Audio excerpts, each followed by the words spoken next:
मजबूत फौज रह गई। और अब प्रॉब्लम यह है कि फौज के पास सारा कुछ है, आपको फौज रखनी पड़ गई और फौज भी इतनी मजबूत कि बाकी शोबे कमजोर रह गए। किसी डेमोक्रेटिक मुल्क में, हमारे जैसे मुल्क में पॉलिटिकल पार्टीज को स्ट्रांग होना चाहिए। एटम बम बनाना पड़ गया। अब पाकिस्तान जैसा मुल्क कि जहां सुई भी अपनी नहीं बनती, उसको एटम बम बनाना पड़ा सिक्योरिटी की खातिर। और जाहिर है जब आप एटम बम बनाते हैं तो उसकी कास्ट होती है। मिनिस्टरों ने उनसे पूछा कि पाकिस्तान की सर्वाइवल कैसे मुमकिन है जबकि आपके पास ना फंड्स हैं, ना आपका कोई मुल्क के पास इंडस्ट्री है, ना कुछ है। तो उन्होंने कहा देखो हम दुनिया की तरफ देख रहे हैं और अमेरिका जो है उससे हम इमदाद देंगे। चुनांचे पहले जना साहब ने जो पहले खत लिखे और 2 सफीर भेजे, एक मीर नायक अली और एक और सफीर भेजा। इन्होंने जाके मुज़ाकरात किए और अल्टीमेटली हम 1950 से 2-3 साल तो मुज़ाकरात होते रहे।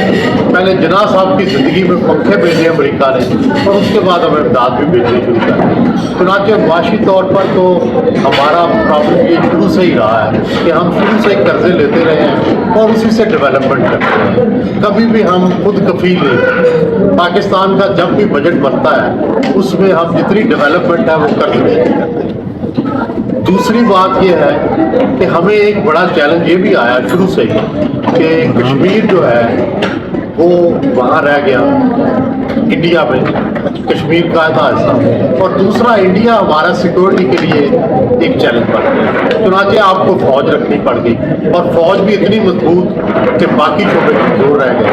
चुनांचे यही हुआ कि हमने सारी तवज्जो अपनी सिक्योरिटी पे दी और जो हेल्थ थी, एजुकेशन थी, जो बाकी चीज़ पॉलिटिक्स थी, पॉलिटिकल पार्टीज थी, इन पर तवज्जो नहीं दे सके और वो चीज़ें डोमिनेट कर गई और अल्टीमेटली उसी के नतीजे में इनसिक्योरिटी हुई। मशरकी पाकिस्तान अलग हो गया क्योंकि वो भी समझते थे कि इसको मगरबी पाकिस्तान की फौज चला रही है इस मुल्क को। चुनांचे वो एहसास महरूमी का शिकार हो गए। फिर मार्शल लॉ आ गए, 1958 में मार्शल लॉ आ गया तो वो जो एहसास महरूमी था उनका और बढ़ गया और उसके नतीजे में मुल्क 2 लाख हो गया। लेकिन इसके बावजूद भी हमें सिक्योरिटी थ्रेट्स रहे। चुनांचे आप देखते हैं कि उसके बाद हमें एटम बम बनाना पड़ गया। अब पाकिस्तान जैसा मुल्क कि जहां सुई भी अपनी नहीं बनती, उसको एटम बम बनाना पड़ा सिक्योरिटी की खातिर। और जाहिर है जब आप एटम बम बनाते हैं तो उसकी कास्ट होती है और उसकी कास्ट नतीजे में हमने बहुत सारे दूसरे शोबे इग्नोर किए और एटम बम बना के हम खुद कफील हो गए। सिक्योरिटी तो हमारी महफूज हो गई लेकिन बाकी चीज़ों में हम इंडस्ट्री में, एजुकेशन में, हेल्थ में ये सारे फंड जो है हम उधर करते रहे। उसकी वजह क्या है कि पाकिस्तान के लोगों का शुरू से एक प्रॉब्लम रहा है कि हम बहुत बड़े हैं। इंडिया भी हमारे मुकाबले में कुछ नहीं, अमेरिका भी हमारे मुकाबले में। चुनांचे पाकिस्तान की अवाम शुरू से ही ये सोचती रही है और उसी के मुताबिक हुक्मरान भी सोचते रहे हैं कि बजाय मुआशी खुशहाली के आपने ज़्यादा तवज्जो दी अपनी सिक्योरिटी। अच्छा, दूसरा नतीजा ये हुआ कि हमने डेमोक्रेटिक प्रोसेस जो है उसको कंटिन्यू नहीं किया। आप देखते हैं 4 मार्शल लॉ लगे और 4 मार्शल लॉ के नतीजे में पॉलिटिकल पार्टीज खत्म होकर रह गई, इतनी कमजोर हो गई हैं कि अब आखिरी जो मार्शल लॉ के बाद की सिचुएशन है तो कोई पॉलिटिकल पार्टी इस काबिल ही नहीं है कि कोई प्रोटेस्ट कर सके। कोई किसी की देहातों तक जो रजिस्ट्रेशन नहीं है, किसी की तंजीम नहीं है, किसी का होमवर्क नहीं है, किसी के पास इकोनॉमिस्ट नहीं है, किसी ने मुल्क का कोई खाका जो है वो तैयार। सबसे मजबूत फौज रह गई और अब प्रॉब्लम यह है कि फौज के पास सारा कुछ है। तो अल्टीमेटली वो इतने मजबूत हो गए हैं कि बाकी जो शोबे हैं वो इतने कमजोर हो गए हैं कि वही मुल्क चला रहे हैं। ठीक है, और पॉलिटिकल पार्टियां जो है वो सेकेंडरी हो गई हैं जबकि किसी डेमोक्रेटिक मुल्क में, हमारे जैसे मुल्क में पॉलिटिकल पार्टीज को स्ट्रांग होना चाहिए। तो ये है एक छोटी सी इकोनॉमी की कहानी, सिक्योरिटी की कहानी, हमारी पॉलिटिक्स की कहानी। तो लेकिन ये एक नेगेटिव पिक्चर थी। दूसरी एक पॉजिटिव पिक्चर भी है। पॉजिटिव पिक्चर ये है कि आप ये देखें कि हमारे जैसा कमजोर मुल्क दुनिया के 7-8 मुल्कों में शामिल है जिसने एटम बम बनाया। ये भी हमारी पॉजिटिव बात है कि आपकी फौज जो है वो बड़ी स्ट्रांग है, दुनिया की 7वीं 8वीं फौज है। फिर ये भी है कि हमारी मिडिल क्लास जो है वो बहुत बड़ी हो गई है, इंडिया के मुकाबले में भी हमारी मिडिल क्लास बड़ी है। हमारा यूथ बल्ज है, हमें कुदरती तौर पर हमारी यूथ जो है उसकी परसेंटेज बहुत ज्यादा है। फिर एक और जो खूबी आपको पाकिस्तान में नजर आएगी कि हमारे यहाँ बच्चों की एजुकेशन पे बहुत इन्वेस्ट किया जा रहा है। इतना कुछ इन्वेस्ट किया जा रहा है कि दुनिया में शायद ही, अमेरिका में भी मैं पाकिस्तानियों से मिलता हूँ, कहीं इतना बच्चों की तालीम पे तवज्जो नहीं है। हम अपने बच्चों को अपने से बेहतर पढ़ा रहे हैं, उनकी तालीम, उनकी फीसें, उनको अच्छे से अच्छी जगह पे पढ़ा रहे हैं। तो ये एक पॉजिटिव बात है जिससे हो सकता है कि हम पाकिस्तान का मुस्तकबिल जो है आने वाली नस्ल के जरिए बेहतर बना रहे हैं। हम तो कामयाब नहीं हुए, हमारी नस्ल, लेकिन हो सकता है अगली नस्ल हमसे बेहतर पढ़ ले, हमसे बेहतर शऊर का मुजाहरा करे और बेहतर बने। My humble submission ends here. अब कोई सवाल जो आप करना चाहें।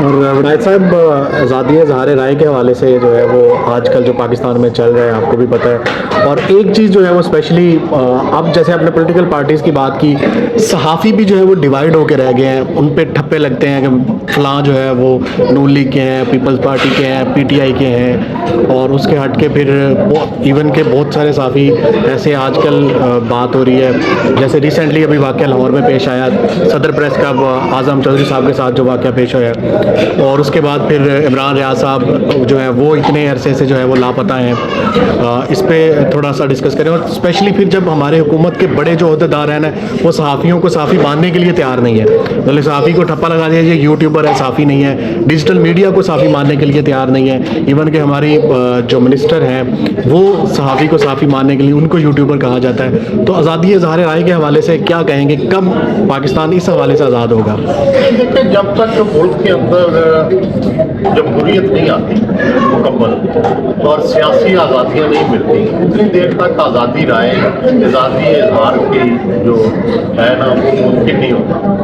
आप जब देखते हैं कि पॉलिटिकल गवर्नमेंट्स आती हैं वो थोड़ी सी ज़रा केयर करती हैं, ठीक है, लेकिन जब मार्शल लॉ आते हैं, जब फौजी हुकूमतें आती हैं, फिर बिल्कुल केयर नहीं। मेरा तो बड़ा पुख्ता ईमान है कि अगर पाकिस्तान ने तरक्की करनी है तो सियासी और जो इज़हार राय की आज़ादी है ये देनी पड़ेगी।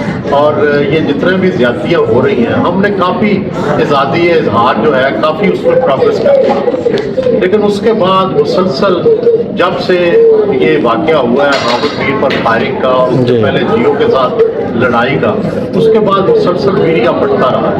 उस वक्त कुछ लोग एस्टेब्लिशमेंट के साथ मिल गए और उन्होंने जियो को कंडेम किया। फिर जब उनकी बारी आई तो जाहिर है अब जियो भी उनके लिए खड़ा नहीं होता। तो ये हम आपस की लड़ाइयों में हमने आज़ादी इज़हार और आज़ादी सहाफ़त का बेड़ा रखा है। तो मैं तो इसके सब खिलाफ हूँ। मैं तो कहता हूँ इमरान रियाज भी हमारा है और यूट्यूबर भी हमारे हैं, ये सब भी वही काम करते हैं जो हम काम करते हैं। तो हमारी मुकम्मल इनके साथ आपने चंद साल पहले कहा था कि ये कंपनी नहीं चलेगी, तो ये कंपनी नहीं चली, तो अब ये जो नया रोमान शुरू हुआ है कंपनी का, इसके बारे में क्या क्या है? जाहिर है अभी तो ये शुरू हुआ है, तो अभी ये पहले बेल होने चढ़ जाए फिर इस पर कुछ तबसरा करेंगे। अभी तो इसमें इफ्स एंड बट्स है। आपका नजरिया क्या इफ्स एंड बट्स हैं कि देखिए, वैसे तो मुझे जो मेरी इतला है कि अंडरस्टैंडिंग है कि नवाज शरीफ से इनकी अंडरस्टैंडिंग हो गई है। ये चाहते नहीं थे, एस्टेब्लिशमेंट चाहती थी कि इस्तेकाम पार्टी को आगे लाए, लेकिन वो मुमकिन नहीं है। उसके ना जड़े हैं, ना नैरेटिव है, ना उनके पास ऐसे इलेक्टेड। तो इसलिए उनको मजबूरन PTI को ख़त्म करने के लिए या उसको कंटेन करने के लिए उन्हें नून लीग की मदद लेनी पड़ेगी। और नून ने आगे से शर्ती आयद कर दी है कि जनाब हमारा कैंडिडेट नवाज शरीफ, और जो है अब जाहिर है उसके लिए तैयारियां की जा रही हैं कि नवाज शरीफ को कैसे लाया जाए। अगर नून की शर्त नहीं मानते तो एस्टेब्लिशमेंट आइसोलेट हो जाती है।